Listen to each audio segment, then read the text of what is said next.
Assalamualaikum warahmatullahi wabarakatuh, sahabat. Ini adalah bibit dari katak mini ya, yang kita targetkan sengaja setiap tahunnya untuk pembibitan di tahun depan. Jadi setiap tahunnya ini kita alhamdulillah sudah berjalan. Ini adalah tahun kedua ya sahabat ya.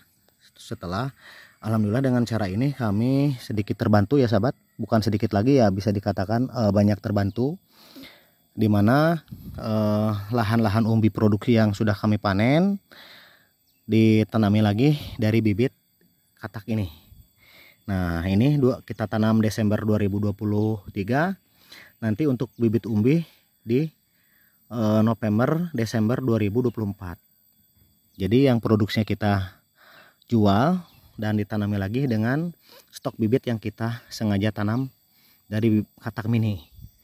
Daripada kita buang dan katak yang sangat banyak ini, dari isi 300 ada yang isi 500 campur, kita tanam di sini sahabat. Dan alhamdulillah per tanggal 14 Desember ini ya 2023 sudah mulai bermunculan. Alhamdulillah sahabat sudah bermunculan, dan ini kita tanam di awal Desember. Karena hujan di 2023 ini di tempat kami sedikit agak lambat datangnya. Kalau di tahun kemarin di pertengahan Desember ini sudah muncul tunas kedua sahabat ya. Tapi kalau sekarang baru tunas pertama yang baru mekar. Dan penampakannya seperti ini, persis seperti tahun kemarin pun seperti ini. Tapi luar biasanya katak ini pas muncul tunas kedua, ketiga, dan berikutnya itu lebih besar. Sehingga alhamdulillah Allah memberikan yang lebih ya. Target kita cuman hanya sampai 1 on 2 on. Alhamdulillah sudah sujud syukur karena ini katak sangat kecil sekali. Tapi pas kita memindahkan ke lahan pembesaran, ada yang nyampe 3 ons, setengah kilo, bahkan ada yang nyampe 1 kilo, 1 sampai 2 kilo. Dan alhamdulillah Allah yang maha pemberi rezeki memberikan sesuatu yang lebih ya.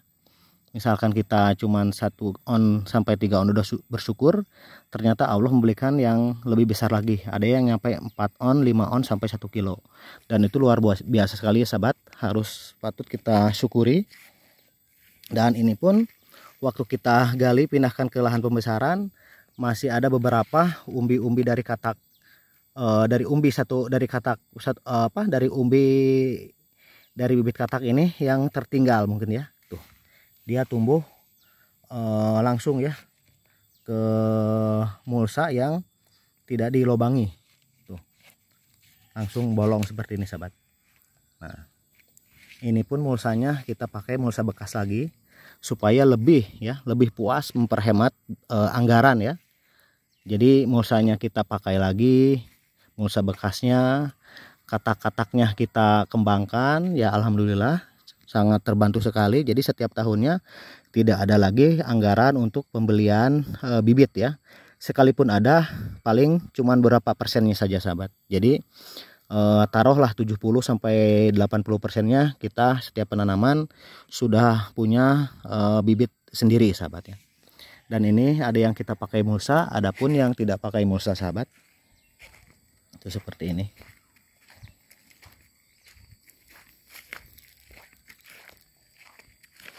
Nah ini ya, ini tumbuh sendiri yang tertinggal mungkin. Tuh. Ini tidak pakai mulsa, kita tandain dengan bambu ini ya. Jadi nantinya tujuannya, andai kata kita ada rezeki besok atau lusa, kita mampu beli mulsa, kita langsung aja pasang di sini. Dan ini tandanya. Jadi dibolongin mulsa di sekitaran ini ya. Jadi mulsa dipasang itu karena ini udah ada bibitnya, disimpan di rumah terlalu lama kena jamur, kita langsung tanam aja. Sambil kita punya uang untuk beli mulsa, nanti langsung pasang di sini. Ini tandanya. Jadi mulsa dipasang itu langsung dibolongin di sini. Nah dibolonginnya berarti di sekitar ini ya sahabat ya, karena tanda ini pas tepat di samping bibit kataknya. Jadi nanti kita lingkarin bolongnya di sini, ces tuh ya. Alhamdulillah sahabat, ini juga yang tertinggal mungkin itu.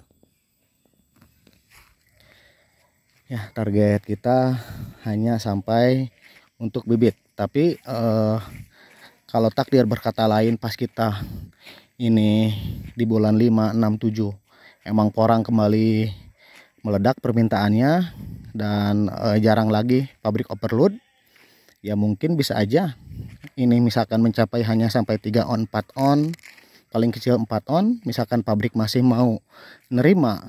Seandainya barang emang susah karena petani porang pun banyak yang tidak lagi nanam, ya misalkan 5 on masuk, ya tetap kita jual produksi aja sahabat, nggak apa-apa. Ini pun sama yang tertinggal, ini katak satu musim ya. Banyak sekali katak-katak yang kita pindahkan ke pembesaran, ternyata masih banyak yang tertinggal dan tumbuh ya. Ini pun tertinggal sahabat, banyak yang itu lebih besar lagi.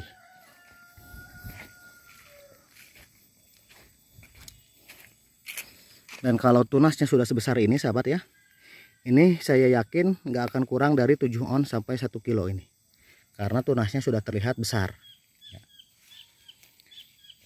Dan ini pun bermunculannya tidak rata ya, ada yang udah mau mekar, ada yang baru bertunas seperti ini sahabat, ada pula yang baru nongol tapi daunnya udah terbuka.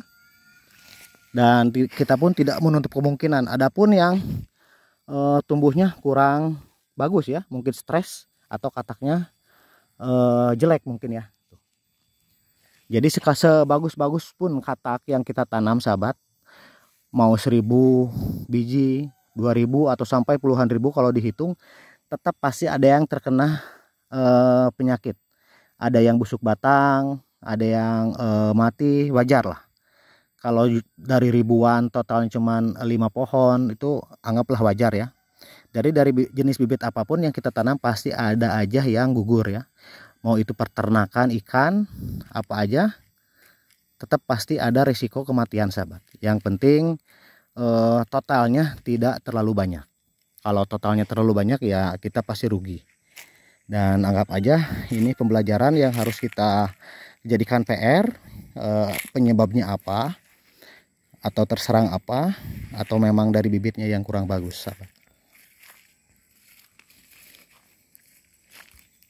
Ini pun sama yang tertinggal ya. Tuh. Jadi ini dari katak satu musim. Mungkin ini yang kemarin ketinggalan, tidak ketemu mungkin ya. Nah, pasti muncul lagi seperti ini. Jadi porang itu ada kelebihan, ada kekurangannya sahabat ya. Sama-sama banyak. Banyak kekurangan, banyak pula kelebihan.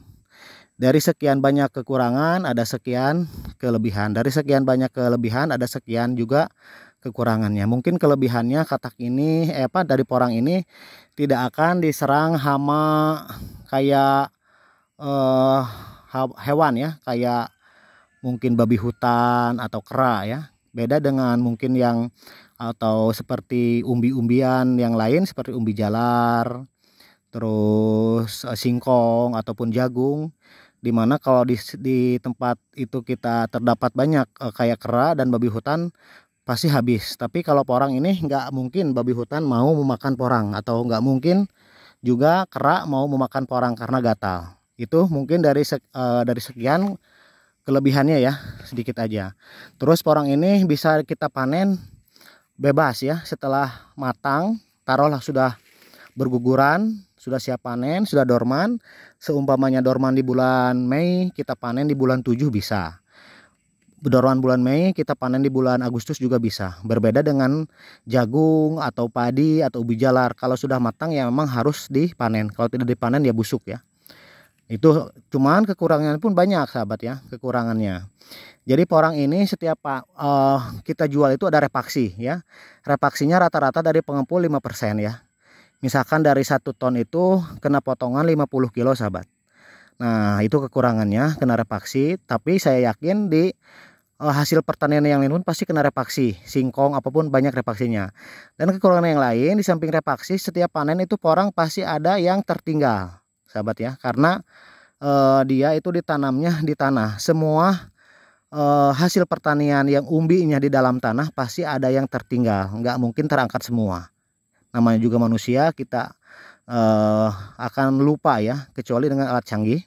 Kalau dengan alat manual dicangkul ya, pasti ada yang tertinggal sahabat ya. Kayak singkong gitu, porang pun sama. Jadi yang tertinggal seumpamanya dari total keseluruhan ada 50 kilo atau dari satu kuintal ya lumayan, tapi nggak apa-apa, nanti juga dia akan tumbuh lagi sahabat. Dan itu salah satu kekurangan di porang. Dan yang paling menjengkelkan di porang itu kena busuk batang atau bercak daun ya gitu. Jadi porang pun sama, kalau udah di tangan manusia tidak tumbuh alami di hutan itu seperti ladang-ladang kita tuh kadang ada ini bercak daun sahabat, nanti kadang busuk batang. Itu kalau udah tersarang seperti itu susah untuk mengobatinya sahabat ya. Untuk busuk batang, batangnya busuk tiba-tiba langsung roboh, itu memang harus dibuang aja, tidak bisa diobati ya, kecuali dicegah dari awal. Dan itulah sahabat ya kekurangan dan kelebihan dari porang ini. Mungkin itu saja video dari kami liputan sekitar porang sahabat. Dari sekian banyak yang berhenti menanam porang, cuman sedikit aja yang masih bertahan di porang. Moga-moga Allah masih meridhoi kita, memberi kesempatan dan memberi pintu rezeki yang sangat melimpah ya sahabat. Tidak daya dan tidak ada upaya, hanya kita berpasrah kepada Tuhan yang Maha Esa. Apa yang akan kita kerjakan hanya meminta dan memohon ridhonya Allah Subhanahu wa Ta'ala. Apapun yang kita kembangkan, entah itu tanaman, peternakan, kehidupan, kesehatan kita gantungkan ke Allah Subhanahu wa Ta'ala. Kita hanya mencari karunia rezeki dari Allah, memanfaatkan apa yang sudah diberikan Allah yang Maha Besar, mulai dari pikiran, akal, dan kita manfaatkan sebaik-baiknya sahabat ya. Berhubung kami hanya seorang petani, ya kita manfaatkan bercocok tanam yang baik dan benar sambil belajar ya sahabat. Oke sahabat, terima kasih, tetap semangat, kita kembangkan lagi porang meskipun harganya tetap cenderung rendah ya di beberapa tahun ini. Ya kita coba berpikir gimana caranya dengan harga rendah itu kita panen masih ada untung, masih ada lebih. Ya ini dengan sistem seperti ini kita lakukan, kita pangkas setiap tahunnya. Panen kita nanam lagi, tidak ada lagi pembelian umbi bibit, sekalipun ada ya tidak banyak gitu, karena kita sudah punya stok sendiri. Jadi katak-kataknya kita manfaatkan dan untuk stok pembibitan penanaman berikutnya. Jadi continue seperti itu. Dan mudah-mudahan pabrik-pabrik pun yang ada di seluruh Indonesia, berhubung saya khususnya ada di Pulau Jawa, pabrik mulai Ambiko, Caruban, Nustar, apalagi ya, Ambiko, Nustar, APK, Asia Prima Konjak, Mareva, Jiali ya, Probolinggo porang ya. Mudah-mudahan semua pabrik yang ada di Jawa Barat, Jawa Tengah, Jawa Timur tetap lancar, tetap mendapatkan suplaian barang setiap tahunnya.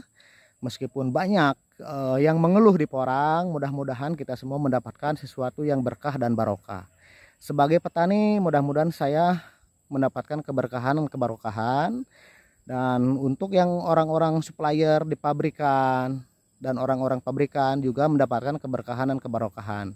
Dan saya tidak mau satu sama lain saling menyalahkan, ada mafia pabrik lah atau apalah. Yang penting kita dijalankan dengan baik dan benar masalah harga. Dan mudah-mudahan toh kalau memang waktunya mahal ya kita nikmati mahal, waktunya rendah ya kita harus bersabar. Oke, terima kasih. Assalamualaikum warahmatullahi wabarakatuh.